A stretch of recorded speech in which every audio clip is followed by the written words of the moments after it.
Hello，大家好。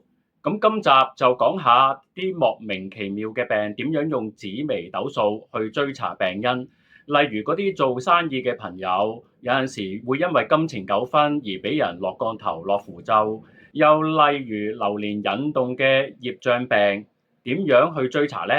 咁呢啲一切呢，現代嘅醫學呢係解釋唔到嘅，一定要用方法去推斷。正因如此咧，我會用紫微斗數去追查病症嘅真正根源。好多患者之所以久病不愈咧，係因為病人根本唔知道病情嘅起因啊，所以咧就無從對症下藥啦。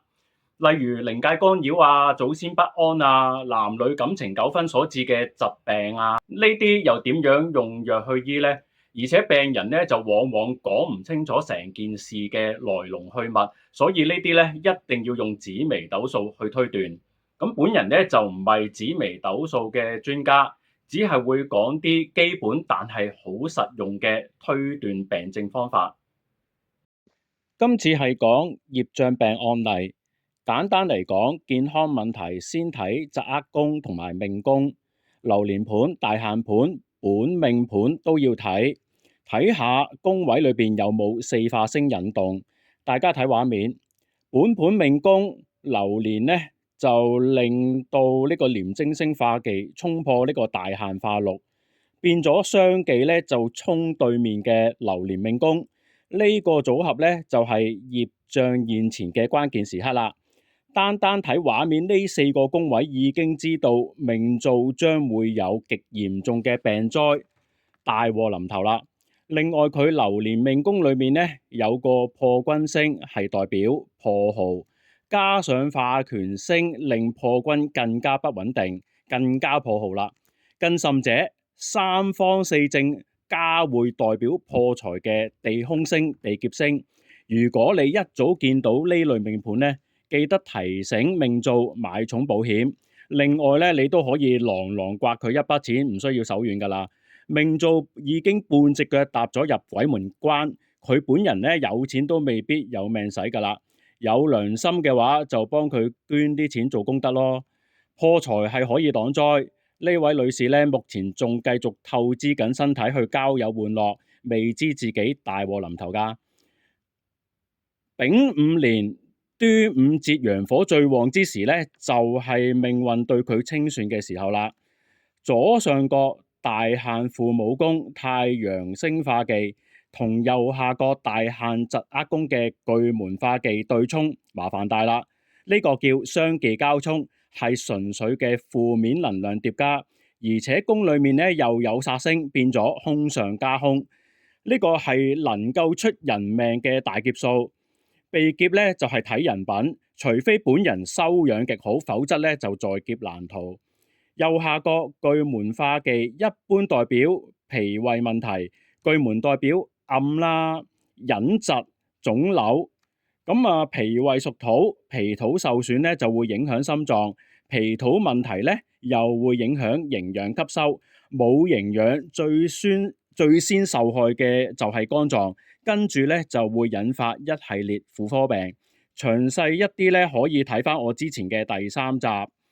命造本命宮就廉貞化忌，病情咧就同子宮性器官有關嘅。大限父疾線重疊咗本命兄友線，就已經表示咗健康咧係同人際社交關係有關係嘅。左上角大限父母宮，宮裏面太陽星代表男性、父親、丈夫等等，各位可以上網查多啲資料。化忌呢，就係代表轉壞咁嘅意思。呢個宮位重疊咗交友宮，而且左上角和右下角宮位分別有天喜星同埋紅鸞星呢兩粒桃花星，因此就推斷呢個病嘅起因係跟男女感情糾紛有關係嘅。太陽星大限化忌落交友宮，表示佢呢10年呢命造遇到嘅都係渣男。同宮有文曲星，文曲呢就代表才情浪漫，配合埋宮裏面呢粒太陽星化忌，就係代表渣男俾出嘅浪漫啦。而太陽呢粒咁有能量嘅動星落咗喺交友宮裏面四化，表示咧命造呢10年交友應酬頻密，因此推斷爛桃花係交友應酬結識嚟嘅。呢10年身體過度透支到交男友嘅事情上邊。本盤命宮咧有粒次桃花星廉貞星，流年就化咗忌啦。廉貞星本身咧就係涉及感情人際，所以推斷人際感情好事多磨，先熱後冷。左下角大限嘅夫妻宮咧就坐咗個七煞星，表示咧呢10年咧男女感情關係對待就不佳，而且呢個宮位咧就暗合咗巨門化忌，三方四正咧就加會到一粒極不穩定嘅破軍化權，所以咧佢交到嘅男朋友都會不停咁同佢鬧交。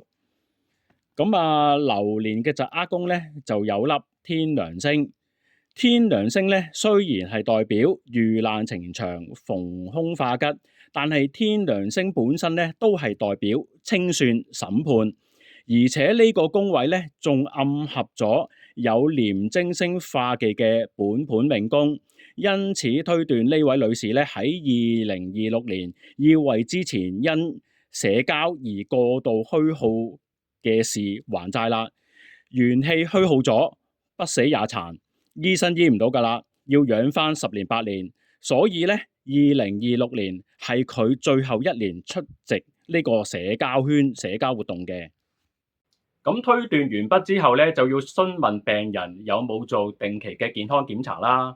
咁由於廉貞星咧呢個喺本盤命宮咧大限負疾線有巨門化忌同埋太陽化忌啦。咁巨門咧就代表腸胃病啊、暗疾啊、腫瘤啊，廉貞星一般嚟講咧就代表肝臟同埋性器官。咁因此咧就建議做肝臟照 CT 啦，咁要檢查子宮啦，同埋一定要做埋性病嘅檢測。太陽化忌出現喺呢個負疾線嘅話咧，就應該呢年咧就會有急性嘅出血病症啦。咁今日講嘅就係咁多啦，下集再見啦，各位，拜拜。